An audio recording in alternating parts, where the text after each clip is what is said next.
ہم کریں گے ہر مظلوم کی حمایت۔ बिस्मिल्लाहिर्रहमानिर्रहीम। अस्सलाम वालेकुम। मैं हूं हुरैन फातिमा और आप देख रहे हैं हिमायती न्यूज HD चैनल। नजर डालते हैं आज की अहम खबरों पर।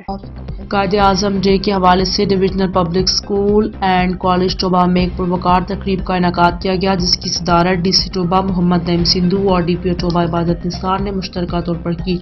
इस तकरीब में स्कूल हज़ा के principal Dr Mohammad Sadiq, CEO education authority Toba मोहतरमा अकीला इंतखाब साहिबा, तमाम सरकारी महकमों की ज़िला सरबराहान, तलबा व तलिबात, असातिज़ा कराम, तलबा के वालिदैन, DIO Mohammad Shahbaz Ansari, AO information Ilyas Akram के साथ साथ इत्तेहाद प्रेस क्लब के मेंबरान मोहम्मद मुश्ताक, डॉक्टर अब्दुल रज़ाक रांझा, राना शहबाज राजपूत, राना नदीम अब्बास, राना मोहम्मद उस्मान, हाफिज मोहम्मद मुदस्सिर, अब्दुल हसीब भट्ट, हाजी गुलाम रसूल भट्टी, मोहम्मद इमरान बॉक्सर, मकबूल तारिक, हाजी राय शफीक इकबाल खान ने अपने सदर शेख सलमान अली की क़यादत में मज़कूरा तकरीब में शिरकत की। अब तक के लिए इतना ही। मज़ीद खबरों और अपडेट्स के लिए देखते रहें हिमायती न्यूज HD चैनल।